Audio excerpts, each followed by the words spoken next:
देखिए, एआई का जो भविष्य है वो लगातार बदल रहा है। एआई टेक्नोलॉजी से आज दुनिया अछूती नहीं है। भारत में एआई पर तेजी से काम हो रहा है। कृषि हो या स्वास्थ्य, एआई की उपयोगिता आज हर सेक्टर में है।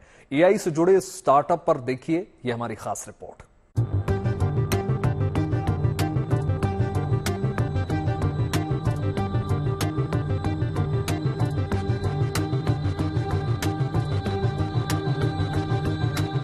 एआई यानी आर्टिफिशियल इंटेलिजेंस की दुनिया में आपका स्वागत है।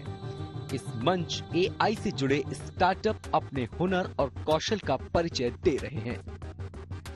राजधानी के भारत मंडपम में 2 दिन की इस समिट का आज आखिरी दिन है। इस मंच पर अलग अलग सेक्टर्स में एआई की उपयोगिता को दर्शाया गया है। एआई समिट में नाम.ai ऐप लॉन्च किया गया, जो कि भारत का पहला आइडेंटिफिकेशन ऐप है। इसमें लॉगिन जैसी कोई समस्या नहीं होती। ये 9 भाषाओं में है। तो जैसा कि आप स्क्रीन पे देख रहे हो, नाम एक इंडिया की पहली एआई कॉलर आईडी ऐप है, ठीक है, and that which identifies unknown call and spammer. So we are using heavily AI to identify India में कहाँ से स्पैम नंबर ओरिजिनेट हो रहे हैं, and our business model and approach totally different है एग्जिस्टिंग कॉलर आईडी एप्लीकेशन से।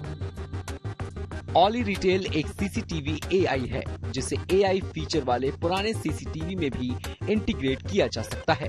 ये सुरक्षा के लिहाज से काफी बेहतर है। ये सीसीटीवी के जरिए लोगों की एज, जेंडर और हाइट जैसी चीजें भी पकड़ सकता है। अगर सीसीटीवी को आप बिजनेस एनालिटिक्स पे यूज करोगे, लगता है कि आपकी स्टोर या बिजनेस पे सीसीटीवी कैमरा है, और सोच लो कि वो सीसीटीवी कैमरा जांच कर सकते हैं कि कितने लोग आ रहा है, कितने लोग बाहर जा रहा है, कैसे ड्रेस पहन रहा है, अगर आपके स्टाफ उसके साथ एंगेज कर रहा है कुछ सामान बेचने के लिए, अगर वो सीसीटीवी बताएगा तो कैसे होगा। सो इसे हमारी टेक्नोलॉजी है। ये तो सीसीटीवी कैमरा को एक सुपरवाइजर बन जाता है एआई के उपयोग से। सो हम इसको रिटेल पे भी उपयोग कर सकते हैं, इलेक्शंस में, सेफ्टी और सिक्योरिटी में। फूड ऑर्डरिंग कियोस्क.ai स्टार्टअप में एआई ईशा की मदद से आप खाने का ऑर्डर कर सकते हैं। आज के समय को देखते हुए इसमें डिजिटल पेमेंट मोड की व्यवस्था है। अगर आपका मूड खराब है तो आपका मूड अपलिफ्ट करने में भी हेल्प करेगी। इसके अलावा ईशा बहुत जगह यूज हो सकती है। जैसे इसी इवेंट में हमने ईशा को यूज किया है लोगों को गाइड करने के लिए। अगला सेशन किसके बारे में होने वाला है, किस ऑडिटोरियम में क्या चल रहा है, वो ईशा बता रही है।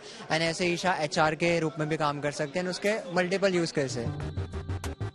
ioncology.ai की बात करें तो ये एम्स दिल्ली और सीडीएसी पुणे का कोलैबोरेशन एआई प्रोडक्ट है, जो कि ब्रेस्ट और ओवर कैंसर को एआई के जरिए अर्ली स्टेज पर ही डिटेक्ट कर सकता है, ताकि जल्द से जल्द इलाज शुरू हो सके। इतना ही नहीं, इससे माइनर ट्यूमर को भी पकड़ा जा सकता है। ioncology.ai प्लेटफॉर्म पे वो डॉक्टर को असिस्टेंस मिल जाएगी ऐसे ट्यूमर्स को भी आइडेंटिफाई करना जो वो अपने आंखों से देख ही नहीं पा रहे हैं। तो ये एक बेटर, जितना जल्दी डायग्नोसिस होगा, डिटेक्शन होगा, उतना ही बेटर ट्रीटमेंट होगा। ओवरऑल सर्वाइवल पेशेंट का बेटर हो जाएगा। तो बेसिक बात ये है कि एक डॉक्टर को पहले समझना है कि उसके पेशेंट का प्रॉब्लम है क्या और कौन सी स्ट्रैटेजीज से, कीमोथेरेपी है, रेडियोथेरेपी है, इम्यूनोथेरेपी है, कौन सी थेरेपी से वो इलाज कर सकता है। ये हमारा जो प्लेटफॉर्म है ये भी असिस्टेंस दे रहा है डॉक्टर को कि आप बताओ कि बेटर ट्रीटमेंट प्लान कौन सा है उसके पेशेंट के लिए। एआई की दिशा में भारत ने बड़ा कदम बढ़ाया है। कार्यक्रम के पहले केंद्रीय मंत्री अश्विनी वैष्णव ने शिरकत की। उन्होंने एआई से जुड़े जोखिमों से निपटने के लिए वैश्विक प्रयास को जरूरी बताया। उन्होंने कहा कि AI agriculture, education, health care, medicine, pharmaceutical समेत कई सेक्टर्स में उपयोगी है।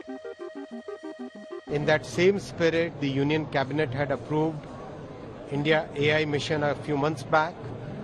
The ministry is working on the foundations, the groundwork for setting up the India AI mission.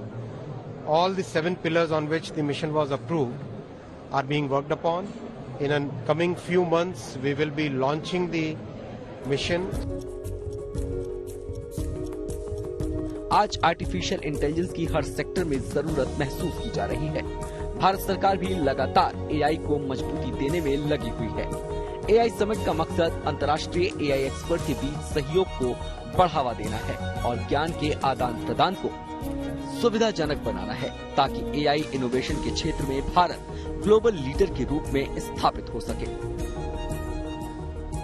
Delhi से Manisha Ladda, fit news today.